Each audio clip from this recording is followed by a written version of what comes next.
경영학계의 대부라고 불리는 피터 드러커 교수가 쓴 프로페셔널의 조건이라고 하는 책이 있습니다. 그 책에 이런 이야기가 나옵니다. 그가 13살 되었을 때 종교 수업을 듣게 되는데 필리 글러라고 하는 선생님이 오셔서 그 철없는 아이들의 이름을 하나하나 개별적으로 불러가면서 그 아이들에게 이렇게 질문을 합니다. 너희들은 죽은 뒤에 어떤 사람으로 기억되기를 원하느냐? 그런데 이게 13살 아이들이 대답할 수 있는 말이겠습니까? 도대체 죽는다는 말도 실감이 안 나는데 죽은 다음에 어떤 사람으로 기억되기를 원하느냐? 죽은 다음에 어떤 사람이라고 하는 말을 듣고 싶으냐? 그래서 이 아이들이 질문을 받고도 어안이 벙벙해서 아무 대답도 못했다고 합니다. 그러자 이 선생님이 껄껄 웃으면서 아이들에게 이렇게 이야기를 했습니다. 나는 너희들이 이 질문에 대답을 할 것으로 기대하지 않았다. 그러나 50세가 될 때까지도 여전히 이 질문에 대답할 수 없다면 그 사람은 인생을 잘못 살았다고 봐야 할 거야. 사랑하는 성도 여러분, 오늘 여러분은 여러분이 죽은 다음에 여러분의 남은 사람들에게 어떤 사람으로 기억되기를 원하십니까? 오늘 여호와께서 아브라함에게 말씀하십니다. 본문 1절에서 3절을 다시 한번 읽겠습니다. 시작. 여호와께서 아브라함에게 이르시되 너는 너의 고향과 친척과 아버지의 집을 떠나 내가 내게 보여줄 땅으로 가라. 내가 너로 큰 민족을 이루고 내게 복을 주어 내 이름을 창대하게 하리니 너는 복이 될지라. 너를 축복하는 자에게는 내가 복을 내리고 너를 저주하는 자에게는 내가 저주하리니 땅의 모든 족속이 너로 말미암아 복을 얻을 것이라 하신지라. 오늘 하나님께서 아브라함에게 너는 너의 고향과 친척과 아버지의 집을 떠나 내가 내게 보여줄 땅으로 가라 말씀하십니다. 그리고 약속을 주십니다. 내가 너로 큰 민족을 이루고 내게 복을 주어 내 이름을 창대하게 하리니 너는 복이 될지라. 너를 축복하는 자에게는 내가 복을 내리고 너를 저주하는 자에게는 내가 저주하리니 땅의 모든 족속이 너로 말미암아 복을 얻을 것이라.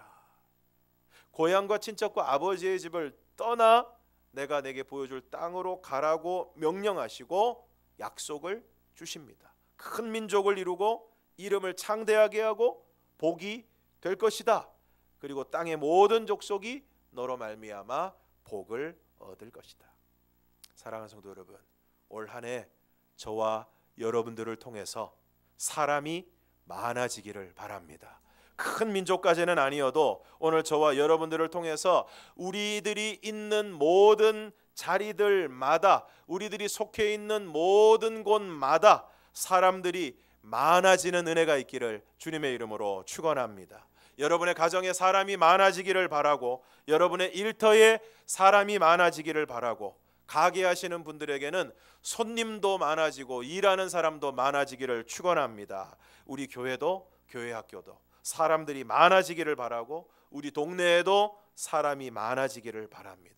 그리고 여러분의 이름이 창대하게 되기를 축복합니다.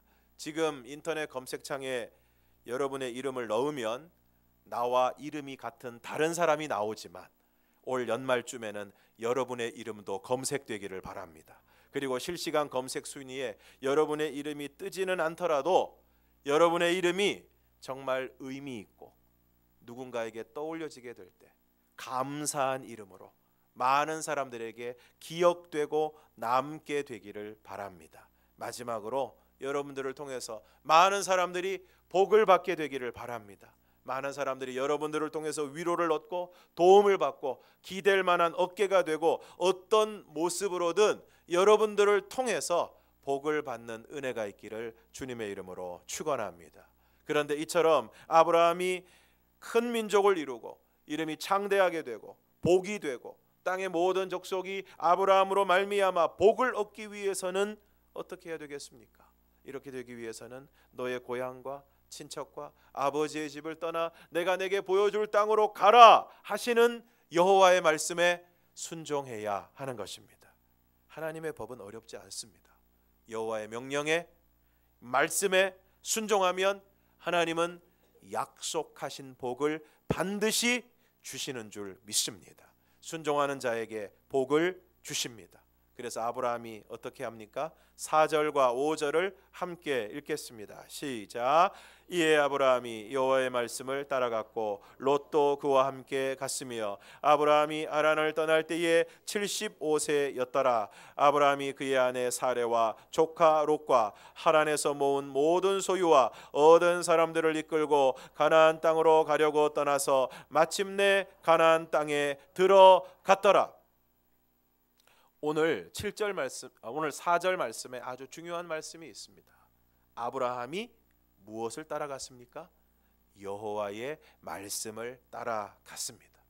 그러므로 사랑하는 성도 여러분, 2019년 올 한 해에는 오늘 우리가 돈 따라가지 말고, 사람 따라가지 말고, 세상의 쾌락을 따라가지 말고, 사람들 우르르 몰려가는 곳에 따라가지 말고 여호와의 말씀을 따라가시기를 축복합니다.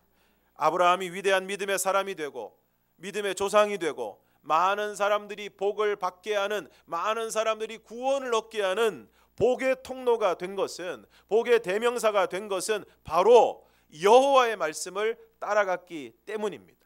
이처럼 여호와의 말씀을 따라 75세에 하란을 떠나 그의 아내 사레 그리고 조카 롯과 하란에서 모은 모든 소유와 얻은 사람들을 이끌고 마침내 가나안 땅에 들어가게 됩니다. 그리고 거기서 오래오래 행복하게 잘 살았습니다. 이렇게 끝나면 좋았을 텐데 아브라함의 얘기는 여기서 끝나지 않습니다. 이어지는 7절에서 10절을 함께 읽겠습니다. 시작. 여호와께서 아브라함에게 나타나 이르시되 내가 이 땅을 네 자손에게 주리라 하신지라. 자기에게 나타나신 여호와께 그가 그곳에서 제단을 쌓고 거기서 베델 동쪽 산으로 옮겨 장막을 치니 서쪽은 베델이요 동쪽은 아이라. 그가 그곳에서 여호와께 제단을 쌓고 여호와의 이름을 부르더니 점점 남방으로 옮겨 갔더라. 그 땅에 기근이 들었으므로 아브라함이 애굽에 거류하려고 그리로 내려갔으니 이는 그 땅에 기근이 심하였음이라. 여호와께서 아브라함에게 나타나 말씀하십니다. 내가 이 땅을 네 자손에게 주리라. 그러자 아브라함이 여호와께 제단을 쌓고 거기서 베델 동쪽 산으로 옮겨 장막을 치고 그곳에서도 여호와께 제단을 쌓고 여호와의 이름을 부릅니다. 그런데 9절에 보면 점점 남방으로 옮겨갔다는 말씀이 나오고 10절에 보면 그 땅에 기근이 들었다고 말씀하고 있습니다. 그래서 아브라함이 어떻게 합니까? 애굽에 거류하려고 내려갑니다. 그리고 성경은 그 이유가 그 땅에 기근이 심했기 때문이라고 말씀하고 있습니다. 그리고 애굽에 가까이 갔을 때에 아내에게 한 가지 부탁을 합니다. 11절에서 13절을 함께 읽겠습니다. 시작. 그가 애굽에 가까이 이르렀을 때에 그의 아내 사레에게 말하되 내가 알기에 그대는 아름다운 여인이라. 애굽 사람이 그대를 볼 때에 이르기를 이는 그의 아내라 하여 나는 죽이고 그대는 살리리니 원하건대 그대는 나의 누이라 하라. 그러면 내가 그대로 말미암아 안전하고 내 목숨이 그대로 말미암아 보존되리라 하니라. 아브라함이 그의 아내 사레에게 말합니다. 내가 알기에 그대는 아리따운 여인이라. 지금 아브라함의 나이가 어떻게 됩니까? 하란을 떠날 때 75세였으니까 적어도 75세 이상입니다. 그리고 아브라함과 사라의 나이 차이가 10살이니까 지금 사라는 적어도 65세 이상입니다. 물론 아브라함 때는 지금보다 오래 살았습니다. 그래도 65세가 넘은 아내에게 65세가 넘은 아내 때문에 자신이 죽을 것을 걱정한 것 보면 사라가 미인은 미인이었던 것 같습니다. 그래서 애굽 사람이 그대를 볼 때에 이는 그의 아내라 하여 나는 죽이고 그대는 살리리니. 그래서 어떻게 하라는 것입니까? 원하건대 그대는 나의 누이라 하라. 분명히 아내인데 아브라함이 무슨 홍길동도 아니고 아내를 아내라 부르지 못하고 누이라고 하라는 것입니다. 그리고 아브라함이 애굽에 이르렀을 때에 어떤 일이 일어납니까? 14절에서 16절을 함께 읽겠습니다. 시작. 아브라함이 애굽에 이르렀을 때에 애굽 사람들이 그 여인이 심히 아리따움을 보았고 바로의 고관들도 그를 보고 바로 앞에서 칭찬하므로 그 여인을 바로의 궁으로 이끌어 들인지라. 이에 바로가 그로 말미암아 아브라함을 후대함으로 아브라함이 양과 소와 노비와 암수 나귀와 낙타를 얻었더라. 예쁘긴 예뻤던 것 같습니다. 아브라함이 걱정했던 대로 가자마자 애굽 사람들이 전부 요즘 우리 동네 온 사람 봤어? 너무 예쁘더라. 이 소리가 이 애굽의 바로의 고관들에게까지 들어가서 고관들이 또 왕에게 얘기하니까 궁으로 불러들이라고 난리가 났습니다. 그리고 사례 때문에 아브라함을 후대하여 아브라함이 양과 소와 노비와 암수 나귀와 낙타를 얻었습니다. 그런데 여러분, 이때 아브라함이 어땠을까요? 이야, 이렇게 가축도 많이 얻고 이렇게 노비도 얻고 할렐루야 그랬을까요? 아내를 누이라고 해서 아내는 바로의 궁에 들어가게 되고 아내 때문에 가축을 얻고 노비를 얻었지만 과연 기뻤을까요? 세상에 이런 바보가 어디 있습니까? 아내 때문에 죽을까 봐 두려워서 아내에게 누이라고 하라고 하고, 그래서 결국 아내는 바로의 궁으로 끌려 들어가고 아내가 끌려 들어간 덕분에 가축과 노비를 얻은 아브라함, 아마 그 모습이 처량하기 이를 데 없었을 것입니다. 뭐 힘이 없으니까 뭐 어떻게 하지도 못하고 자기 입으로 누이라고 했으니까 뭐라고 말도 못하고 그저 바로의 궁만 쳐다보면서 눈물을 흘리고 있었을지 모르겠습니다. 그런데 이때 하나님이 나서십니다. 17절을 함께 읽겠습니다. 시작. 여호와께서 아브라함의 아내 사레의 일로 바로와 그 집에 큰 재앙을 내리신지라. 만약 사레가 바로의 궁으로 들어가서 바로의 아내가 되고 아브라함은 아내 때문에 얻은 가축과 노비를 가지고 위안을 삼으면서 그곳에서 대충 살았다면 아브라함을 통하여 이루시고자 하는 하나님의 약속과 계획은 모두 물거품이 되고 마는 것입니다. 그런데 여호와께서 아브라함의 아내 사레의 일로 바로와 그의 집에 큰 재앙을 내리십니다. 그래서 어떻게 됩니까? 18절에서 20절을 함께 읽겠습니다. 시작. 바로가 아브라함을 불러서 이르되 내가 어찌하여 나에게 이렇게 행하였느냐? 내가 어찌하여 그를 내 아내라고 내게 말하지 아니하였느냐? 내가 어찌 그를 누이라 하여 내가 그를 데려다가 아내를 삼게 하였느냐? 내 아내가 여기 있으니 이제 데려가라 하고 바로가 사람들에게 그의 일을 명하매 그들이 그와 함께 그의 아내와 그의 모든 소유를 보내었더라. 이 바로가 얼마나 화가 났는지 내가 어찌하여, 이거를 3번이나 합니다. 내가 어찌하여 나에게 이렇게 행하였느냐? 내가 어찌하여 그를 내 아내라고 내게 말하지 아니하였느냐? 내가 어찌 그를 누이라 하여 내가 그를 데려다가 아내를 삼게 하였느냐? 애굽 왕 바로에게 마구 혼이 납니다. 여기서 하나님이 개입하지 않으셨다면 아브라함의 인생은 정말 초라하게 끝나는 것입니다. 그런데 아브라함이 왜 이렇게 되었습니까? 애굽으로 내려왔기 때문입니다. 왜 애굽으로 내려온 것이 문제입니까? 하나님이 아브라함에게 애굽으로 내려가라고 하신 적이 없기 때문입니다. 왜 내려갔습니까? 기근이 들어서, 기근이 심해서, 그래서 애굽에 살려고 내려간 것입니다. 그런데 여기에 대해서 하나님은 어떤 말씀도 하지 않으셨습니다. 만약 기근이 너무 심하니까 미안하지만 당분간 애굽으로 내려가서 좀 살다가 올라와라, 하나님께서 그렇게 말씀하셨다면 당연하게도 애굽으로 내려가야 했을 것입니다. 그런데 전혀 그런 말씀이 없습니다. 기근이 심하니까 아브라함이 애굽에 내려가서 살아야 되겠다 해서 내려간 것입니다. 무슨 말씀입니까? 하나님의 말씀이나 명령이 없었는데 자신의 판단대로 애굽으로 내려간 것입니다. 하나님의 뜻이 아니라 자신의 뜻대로 애굽으로 내려간 것입니다. 그러면 오늘 우리들은 어떻습니까? 어떤 결정을 내릴 때, 중요한 판단을 할 때 오늘 우리는 과연 하나님의 뜻을 구하고 있습니까? 결혼과 취직, 이사와 노후를 결정할 때 정말 하나님이 기뻐하시는 뜻을 구하고 그 뜻을 따라 결정하고 움직이고 있습니까? 오늘 믿는다고 하는 사람들의 결정이 믿지 않는 사람들의 결정과 다르지 않습니다. 왜 그렇습니까? 하나님의 뜻을 구하기보다는 당장의 기근이 더 중요하기 때문에 그렇습니다. 하나님이 기뻐하시는 뜻보다는 당장의 삶의 환경이 더 중요하기 때문에 그렇습니다. 상식적으로 볼 때, 합리적으로 볼 때 오늘 아브라함의 결정은 타당한 것입니다. 기근이 들어서, 기근이 심해서 애굽으로 내려간 것입니다.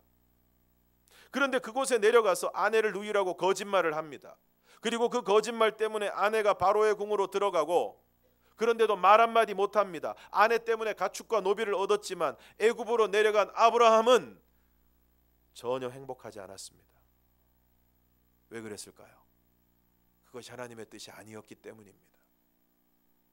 그러므로 기근이 심해도 하나님의 말씀이 없으면 아브라함은 그 자리에 있어야 했습니다. 오늘 아브라함이 애굽에 내려가서 겪은 일들을 보면 100번 그랬어야 합니다. 오늘 우리는 어떤 결정을 내릴 때 그렇게 할 수밖에 없는 이유들을 수백 가지 얘기할 수 있습니다. 건강 때문에, 경제적인 문제 때문에, 어쩌면 이것이 우리가 결정을 내리는 일에 있어서 가장 중요한 일입니다. 돈 때문에, 경제적인 여건 때문에, 자녀들 때문에, 다른 사람들과의 관계 때문에 그렇게 할 수밖에 없다고 생각합니다. 맞습니다. 인간적으로 생각하면 기근 때문에 애굽으로 내려간 것이 틀린 것이 아닙니다. 오늘 우리가 그렇게 할 수밖에 없다고 생각하는 그 이유가 맞을 수 있습니다. 그런데 더 중요한 것이 있습니다. 정말 그것이 오늘 우리를 향하신 하나님의 뜻인가 하는 것입니다. 인간적으로 보면, 상황으로 보면 기근이 심해서 애굽으로 내려가는 것이 맞습니다. 그러나 하나님의 뜻은 기근에도 불구하고 약속의 땅에 남는 것입니다.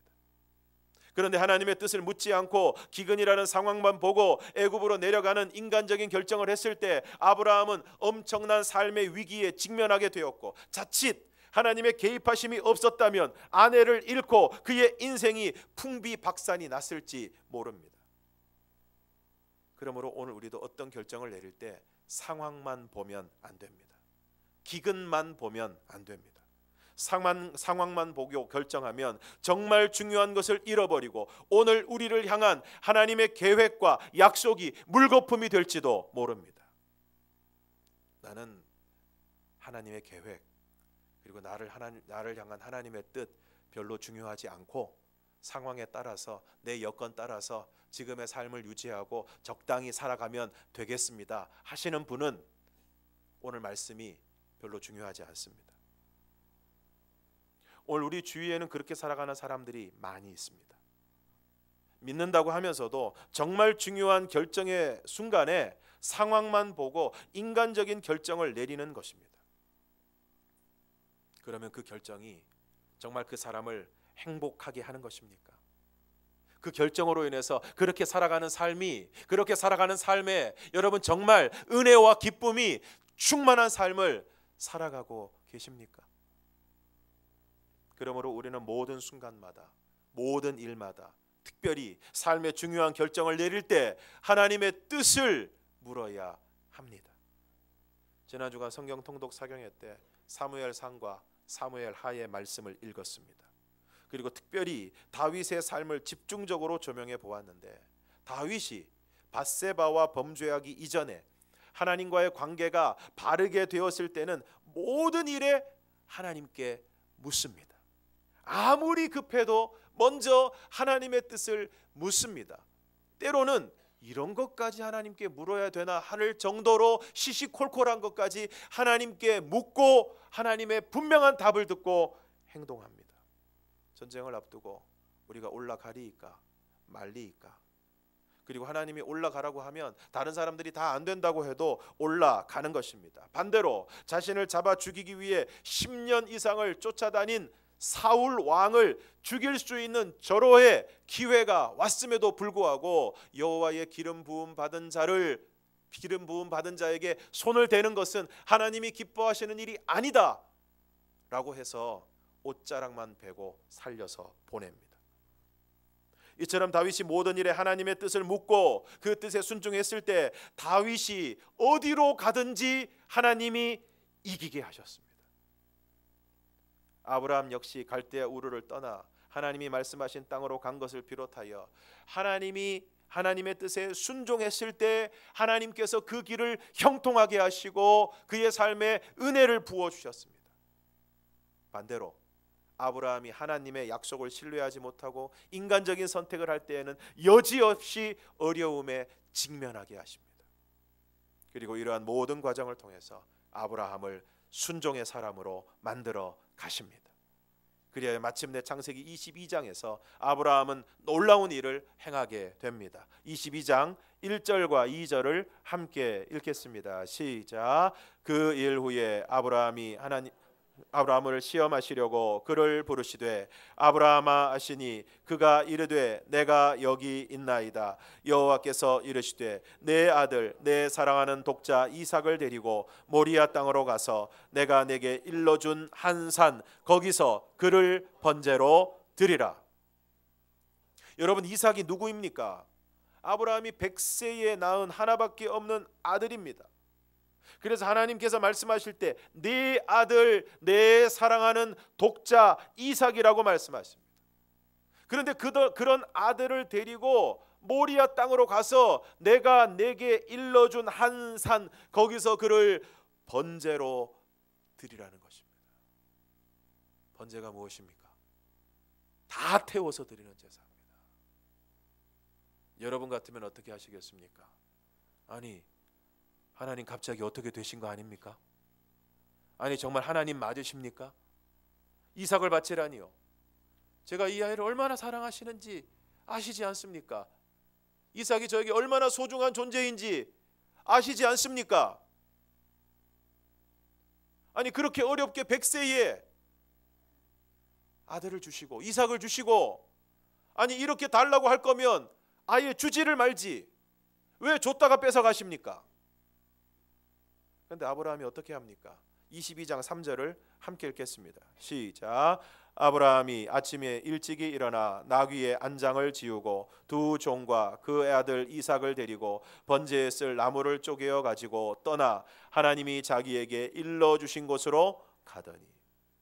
아침에 일찍 일어납니다.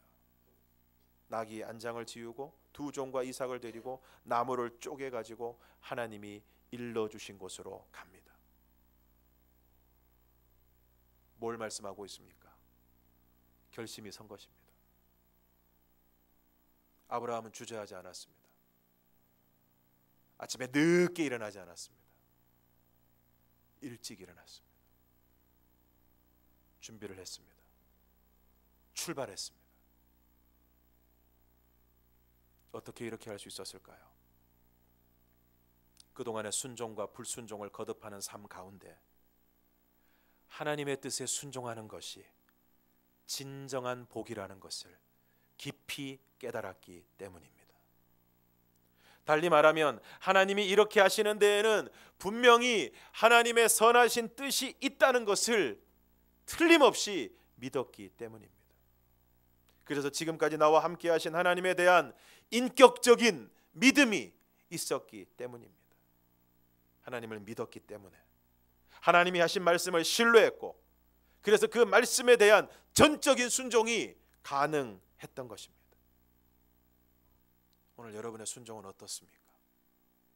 하나님이 나에게 말씀하시는 것에 오늘 우리는 전적으로 순종하고 있습니까? 오늘 하나님께서 우리에게 말씀으로 도전하실 때, 우리에게 말씀으로 부담을 주실 때, 말씀으로 찔림을 주실 때 이것을 해야 되지 않겠느냐고 우리에게 말씀하실 때 오늘 우리는 그 말씀에 전적으로 순종하고 있습니까?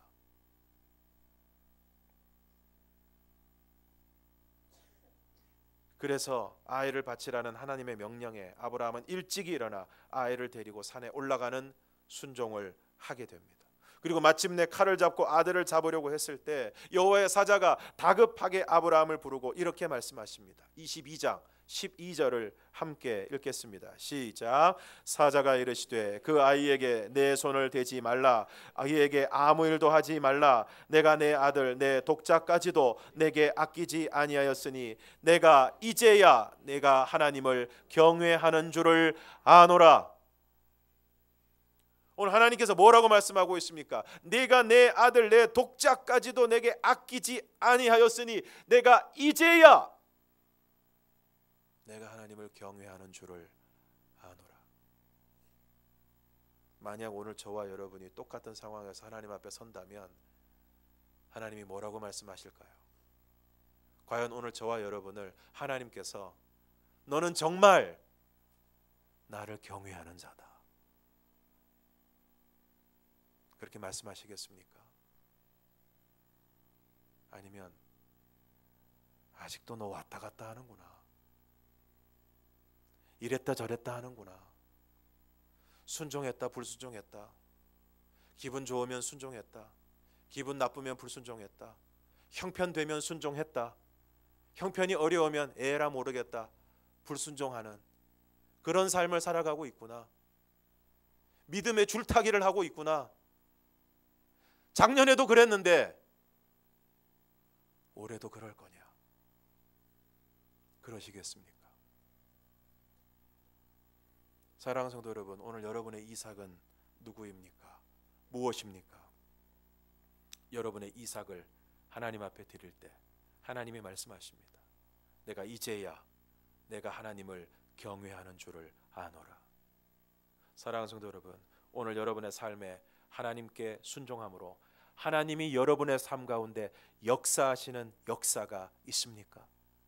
오늘 여러분의 삶에 하나님께 순종함으로 하나님께서 베푸시는 능력과 기적이 일어나고 있습니까? 저는 그냥 순종 안 하고 지금 이대로 그냥 큰 문제 없이 큰 어려움 없이 이대로 살다가 인생을 마치고 싶습니다 하시는 분이 있을 수도 있겠습니다. 오늘 우리는 하나님의 역사하심으로 이루시고자 하는 많은 일들이 있습니다. 학업, 입시, 직장, 사업, 결혼, 아픈 이들의 회복, 경제적인 부요, 원하는 일들의 성취, 영향력 있는 사람이 되는 것, 또 믿지 않는 가족과 이웃을 전도하는 일. 그런데 여러분, 이 모든 일들이 무엇을 통하여 이루어집니까? 하나님의 뜻에 순종하는 우리들의 순종을 통하여 이루어지는 것입니다. 오늘 우리는 우리 주위에 어떤 사람들이 놀라운 일을 이루는 것에 놀랍니다. 어떤 사람들을 통해서 놀라운 역사가 일어나고 하나님의 일하심을 보고 하나님의 기적이 일어나는 것을 보고 그 사람을 보고 놀랍니다. 그리고 그 사람을 부러워합니다. 근데 여러분, 하늘에서 뚝 떨어진 것이 아닙니다.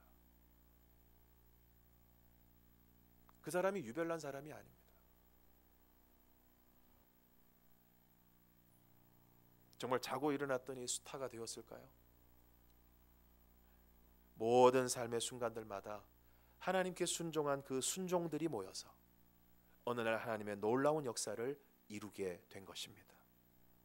간절히 바라기는 2019년 한 해는 우리 모든 성도들이 하나님의 뜻에 온전히 순종함으로 하나님이 약속하신, 하나님이 우리에게 주시는 놀라운 복을 받아 누리시기를 바랍니다. 하나님의 뜻에 순종함으로 큰 민족을 이루고 이름이 창대하게 되고 여러분을 통하여 사람들이 복을 받게 되는 역사가 일어나기를 원합니다. 이전에 순종하지 못하여 이루지 못했던 일들을 올해에는, 2019년 올해에는 여러분들이 반드시 순종하여 그 순종함을 통하여 하나님이 역사하심으로, 하나님이 일하심으로 여러분이 이루고자 하는 모든 일들이 하나님의 뜻 가운데서 이루어지고 성취되는 은혜가 있기를 주님의 이름으로 축복합니다.